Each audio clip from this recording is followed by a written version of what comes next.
Genesis, chapter 29. Then Jacob hurried on, finally arriving in the land of the east. He saw a well in the distance, 3 flocks of sheep, and goats laid in an open field beside it, waiting to be watered. But a heavy stone covered the mouth of the well. It was the custom there to wait for all the flocks to arrive before removing the stone and watering the animals.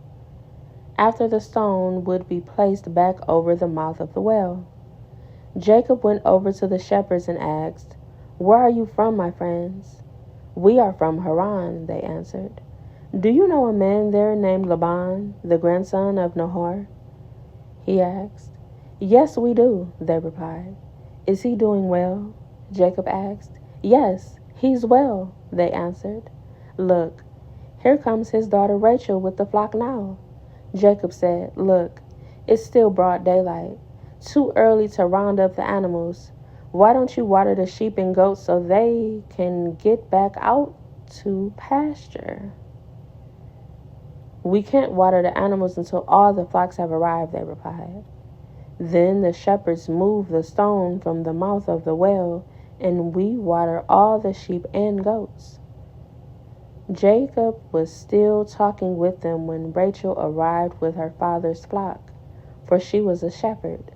And because Rachel was his cousin, the daughter of Laban, his mother's brother, and because the sheep and goats belonged to his uncle Laban, Jacob went over to the well and moved the stone from its mouth and watered his uncle's flock.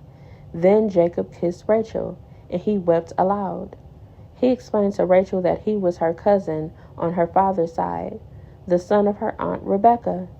So Rachel quickly ran and told her father Laban. As soon as Laban heard that his nephew Jacob had arrived, he ran out to meet him. He embraced him and kissed him and brought him home. When Jacob had told him this story, Laban exclaimed, "You really are my own flesh and blood."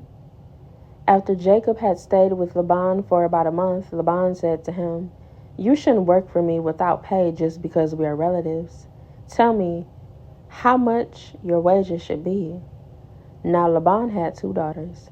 The older daughter was named Leah, and the younger one was Rachel. There was no sparkle in Leah's eyes, but Rachel had a beautiful figure and a lovely face. Since Jacob was in love with Rachel, he told her father, "I'll work for you for 7 years if you'll give me Rachel, your younger daughter, as my wife." "Agreed," Laban replied. "I'd rather give her to you than to anyone else. Stay and work with me." So Jacob worked 7 years to pay for Rachel, but his love for her was so strong that it seemed to him but a few days. Finally, the time came for him to marry her. "I have fulfilled my agreement," Jacob said to Laban. "Now give me my wife so I can sleep with her." So Laban invited everyone in the neighborhood and prepared a wedding feast. But that night, when it was dark, Laban took Leah to Jacob, and he slept with her. Laban had given Leah a servant, Zilpah, to be her maid. But when Jacob woke up in the morning, it was Leah. "What have you done to me?" Jacob raged at Laban. "I worked 7 years for Rachel. Why have you tricked me?" "It's not our custom here to marry off a younger daughter ahead of the firstborn," Laban replied. "But wait until the bridal week is over.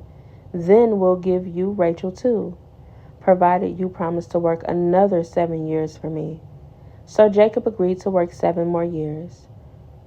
A week after Jacob had married Leah, Laban gave him Rachel too. Laban gave Rachel a servant, Bilhah, to be her maid. So Jacob slept with Rachel too, and he loved her much more than Leah. He then stayed and worked for Laban the additional 7 years.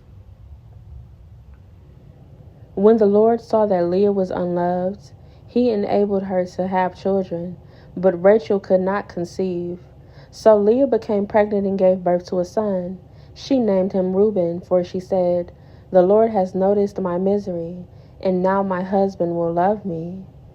She soon became pregnant again and gave birth to another son. She named him Simeon, for she said, The Lord heard that I was unloved and has given me another son. Then she became pregnant a third time and gave birth to another son.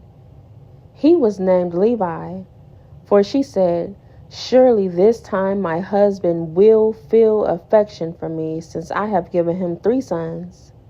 Once again, Leah became pregnant and gave birth to another son.